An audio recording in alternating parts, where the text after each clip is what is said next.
Welcome to you ظفر ہلالی صاحب. Judicial commission کی demand تھی لیکن سو موٹو لیا ہے عدالت نے. بار بار جو اس طرح کی انویسٹیگیشنز ہوتی ہیں، تحقیق ہوتی ہے، اس میں پھر مینڈیٹ کی بات آ جاتی ہے. کینیا سے بھی ہمیں پتہ چلا کہ مینڈیٹ کرمنل انویسٹیگیشن کا تھا ہی نہیں. یہاں پر تو آج ایف آئی آر درج ہوئی ہے. سو وہ مینڈیٹ کا تعین کس نے کرنا ہے؟ میں آپ کا سوال نہیں سمجھتا ہوں. مینڈیٹ کا تعاون کا کیا مطلب ہے؟ کہ کتنا دائرہ اختیار ہوگا؟ سو موٹو سے کیا ہم قاتلوں تک پہنچ جائیں گے؟ دیکھیے، میں تو سمجھتا ہوں، میں تو آئی ایم ویری سسپیشس. ایک تو دو آدمیوں کو آپ بھیجتے ہیں جس میں سے ایک کو میں جانتا ہوں of ویگلی. I know him. He is much younger of course and he is a friend of a relative. اچھا آدمی ہے، ہی از گاٹ اے گڈ ریپیوٹیشن. مگر آپ مجھے بتائیں، یہ جو رپورٹ آیا تھا، یہ انٹیریئر منسٹر تو کوئی دلچسپی دکھائی نہیں تھی دیکھنے کا، اور پتہ نہیں کتنے ہفتے بعد وہ ریکارڈ دیکھا ہے. میں یہ جاننا چاہتا ہوں کہ اس کو دیکھنے کی کیا ضرورت تھی؟ بھائی وہی رپورٹ امیجیٹلی چلے جاتا to everybody. Report is a report. Minister interior کیوں دیکھ رہا ہے؟ وہ اس لیے دیکھ رہا ہے کہ اس میں کچھ چیزیں ہیں جو اس کو اچھے نہیں لگ رہے ہیں، کہ یہ کاٹو، وہ کاٹو، یہ چینج کرو. یہ ہوتا ہے، یہ ہمارے سسٹم میں ہوتا ہے.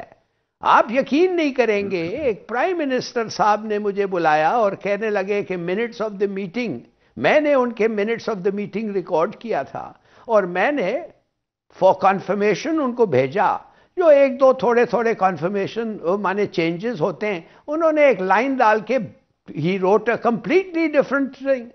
تو میں پھر جا کے، میں جونیئر افسر تھا، فارن سیکرٹری کو کہا، میں نے کہا یہ تو کہا ہی نہیں ہے یہ آدمی نے، اور یہ سمجھتا ہے کہ میں یہ سائن کروں گا یہ ڈاکیومنٹ جو اس نے کہا ہی نہیں ہے. ہاں، اس کا قصور یہ تھا کہ کہنا چاہیے تھا. It's something he should have said but he never sad.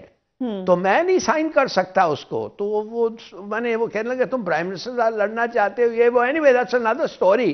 کہنے کی بات صرف آپ کو یہ ہے کہ ان لوگوں کو، یہ افسروں کو، یہ کچھ بھی لکھوا سکتے ہیں. ہمارا ٹریڈیشن ایسا ہو گیا ہے، نہیں یہ مت لکھو، یہ ہماری ریلیشن شپ ٹھیک نہیں ہوتی، اس کو یہ مت کرو، یہ تھوڑا سا بدل دو، یہ نہیں. تو میں سمجھتا ہوں جب سو موٹو ہیئرنگ ہو رہا ہے، پورے کورٹ کو بلائیں افسروں کو، سیکرٹ سیشن میں ان کو کہیں اب بتاؤ تم نے ادھر کیا پایا جس پہ تم لکھ نہیں سکے اپنے رپورٹ پہ، یا تمہارے پہ پریشر تھا مت لکھو.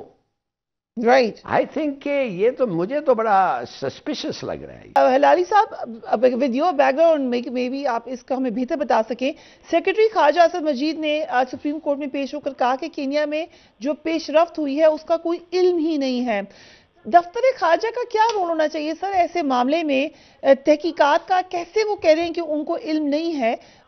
ہم ڈپلومیٹکلی کیا طریقہ کار ہوتا ہے اگر آپ کا ایک صحافی کسی اور ملک میں، یا کوئی اہم شخصیت کسی اور ملک میں اسیسینیٹ ہو جائے، تو کہیں پہ کوئی پروٹیسٹ، کوئی طریقہ کار، کیا سسٹم ہوتا ہے؟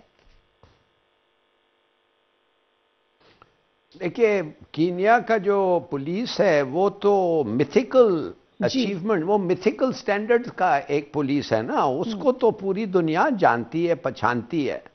اور یہ جو آپ SSU ان کا پتہ نہیں کیا تھا جو آپ اتنا ریورینشلی بول رہی ہیں اس کے بارے میں، they were probably just better marksmen, better murderers.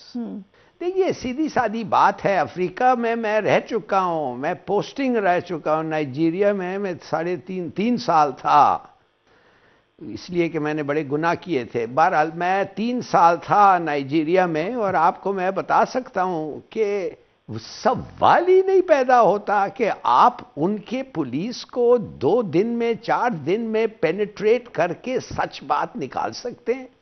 You are asking the policeman about their own colleagues, اور آپ سمجھتے ہیں کہ 2-4 سوال پوچھ کے واپس آ جائیں تو آپ کو سب چیز پتہ چل گیا.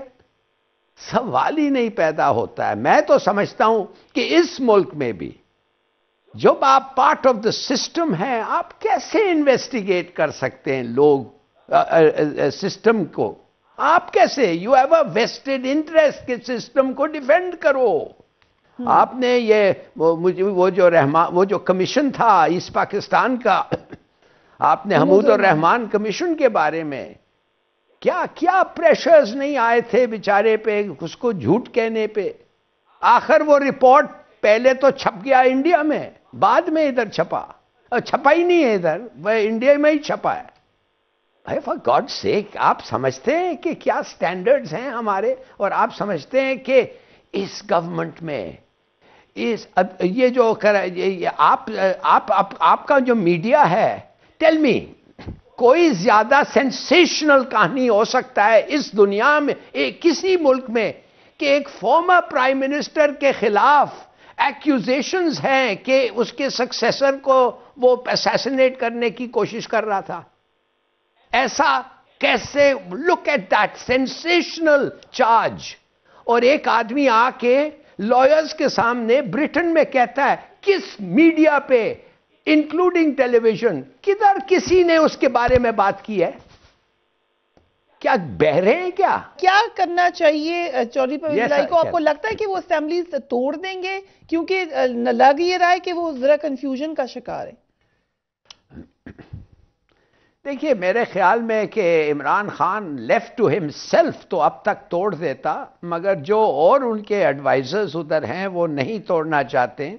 مگر فرینکلی انیشلی میں نے سوچا تھا کہ جتنا جلدی کریں ان کے لیے بہتر ہے، مگر فرینکلی اب تو وہ خود کہہ رہے ہیں، انہوں نے خود کہا ہے کہ جب بھی الیکشن ہولڈ کریں اٹ میکس نو ڈفرنس۔ تو اگر وہ بلیو کرتے ہیں اٹ میکس نو ڈفرنس تو ٹھیک ہے، اس لیے کہ دیکھیے نہ ان کو امیڈیٹ الیکشنز ملنے والے ہیں، نہ نیا الیکشن کمشنر ملنے والا ہے، نہ ان کو کوئی خاص ثبوت ملنے والی ہے کہ اسٹیبلشمنٹ سڈنلی 75 سال کے بعد اے پولیٹیکل بن گئی ہے۔ تو وہ کیا کر سکتے ہیں؟ Tell me what can he do? کیا وہ ریزائن کریں، وڈرا کریں، دھرنا کریں، ڈیزالو کریں، کیا کریں؟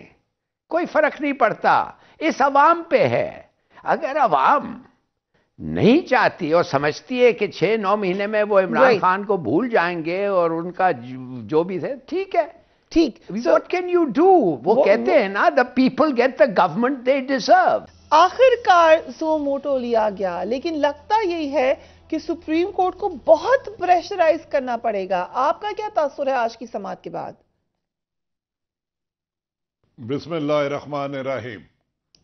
فریقہ، ایک تو پاکستان میں سپریم کورٹ کے بعد تو اوپر اللہ کی عدالت رہ جاتی ہے، عدالتوں میں انصاف کے لیے تو، لیکن ہمارا جو مطالبہ تھا نا نہایت ادب احترام اور التماس کے ساتھ کہ سپریم کورٹ جوڈیشل کمیشن بنائے سپریم کورٹ کے جج صاحبان پر مشتمل، یہ سو موٹو جو لیا گیا ہم اس کی یقیناً قابل تعریف ہے، لیکن میرا خیال ہے اس سے مسئلہ حل نہیں ہوگا۔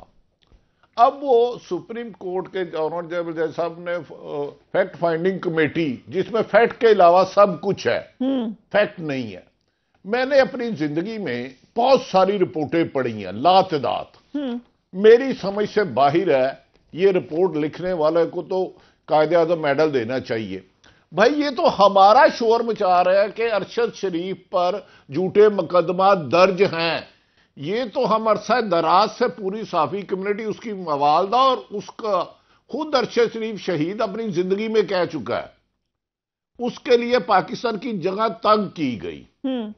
یہ تو شور ہم ڈال رہے ہیں۔ وہ دبئی گیا، دبئی نہیں رہنے دیا گیا۔ آپ نے تو فائنڈنگ کمیٹی نے یہ پتا کرنا تھا یہ مقدمہ درج کس نے کروائے، کس کے کہنے پر ہوئے۔